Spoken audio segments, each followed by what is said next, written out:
All right. How's it going, everybody? Texas Man here. Hope you're having a wonderful day. If you guys would, please give this video a thumbs up. If you guys do enjoy it, subscribe, of course, if you guys have not already. Also, do me the biggest favor of all, make sure you guys hit the bell notification button so you guys don't miss out on future videos. I stream on Twitch regularly at Douglas447, so you guys can find me there. Follow so you guys don't miss out on that content. As always, we're going to be talking positives and negatives, talking about Aladdin, the Return of Jafar, aka Aladdin 2. The film came out in 1994. You can, of course, get it on DVD and Blu-ray. If you have Disney Plus, you can watch it on that subscription service if you guys so desire. Aladdin 2, The Return of Jafar is a very interesting movie because it is a very basic revenge story. Okay, it's the revenge story of Jafar wanting to destroy Aladdin and then eventually kill him. So what I mean by that is Jafar gets out of the lamp of sorts because of some idiot thief that has a grudge against Aladdin as well. They team up along with a bunch of other associates from the past film, and basically they blame Aladdin for the quote-unquote murder of the Sultan. And it's a weird film because it makes no logical sense. Like, if Aladdin was being blamed for the murder of the Sultan, there should have been some sort of, like, I don't know, court meeting of some sort, with facts instead of just taking the word of the princess, which isn't the princess, but actually Jafar in disguise.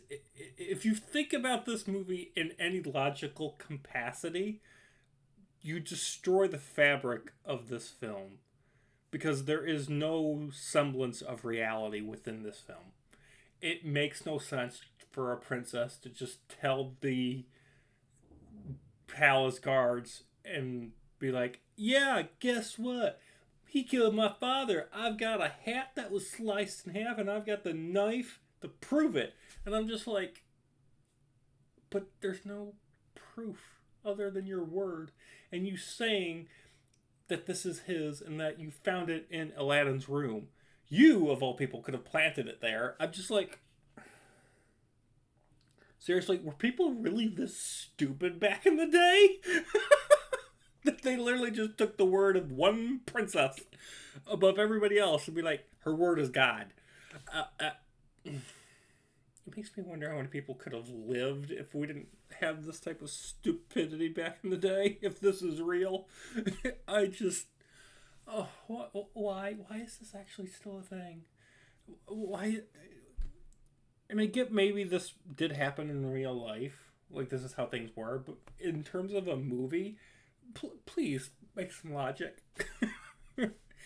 Anyway, Jafar changed up the actual princess. The Sultan's not dead. He chains and whatnot up the magic carpet, the monkey, the tiger, the genie. And nobody questions the fact that they've all just magically disappeared from the palace. Like, these guards are just really stupid and have like one brain cell. So of course the film ends up ending where the bird that was Jafar's right hand man or right hand bird from the first film ends up betraying him, and it ends up making it where the film ends with the complete destruction and death of Jafar. Yay. Don't know why they couldn't have done this in the first film. I always thought the fact that at the end of the original Aladdin, the fact that our heroes just trapped Jafar in a lantern and then Genie shoots him off into outer space. LOL. I always figured, I'm like, okay, someone's going to find Jafar. Jafar's going to want revenge. And I'm just like, I can see this coming a mile away. And then I think that's the biggest problem with this film is because of how the first film ends, this film is extremely predictable. Like, I've never seen this film. I've always seen the first movie and I've seen the third film. This is the first time we actually watching The Return of Jafar. Not just as someone who wants to watch a movie, but also for a review. So this is the first time we watching this movie, and this film was extremely predictable. I knew exactly what was going to happen 10, 15 minutes later, and I knew exactly what was going to happen at the end of the movie based on what was happening at the beginning of the film. It was just very bare bones, basic building blocks. I'm like, I can see the writing at the wall of where certain things were going. If you haven't watched this film, there's actually a really funny Pinocchio reference in the film where the genie turns into Jiminy Cricket. So it's just another way that Disney has been trying to, interconnect all their films. So I thought that was kind of funny. The film, though, while it is predictable, I think it keeps the soul and the themes of the original Aladdin movie intact. You've got your love story, you've got your, keeping secrets, and I don't trust you anymore. You've got that dark Jafar vibe going on towards the end of the movie. You've got that family and, trust and friendship. You've got all those themes and concepts that the original had in this movie as well. So I just want to stress that. The songs, they're pretty good. None of them are memorable at all. They're not cringy, at least, but they're just like, they're not on the same level. Obviously, Robin Williams was not around for this film. I don't think he was in the third film voicing Genie either. I don't know if it's because Robin Williams died. Let me check. So Robin Williams actually passed away in 2014.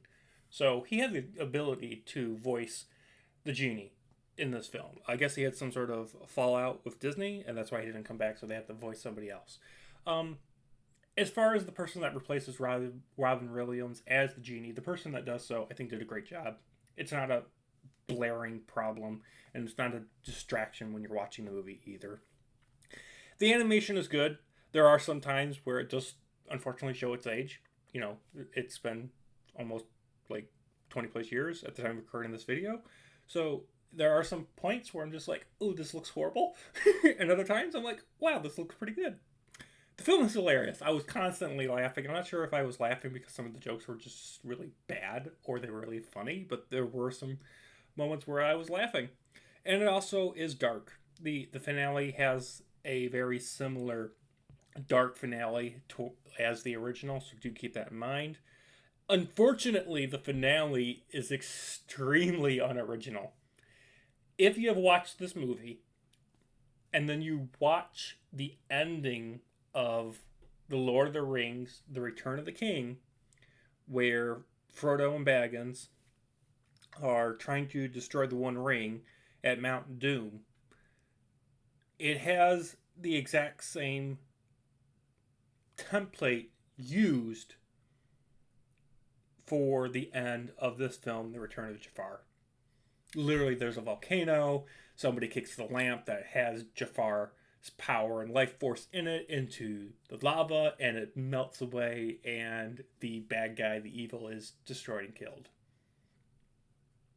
It's literally... It is so similar to the ending Return of the King at Mount Doom. And I'm just like...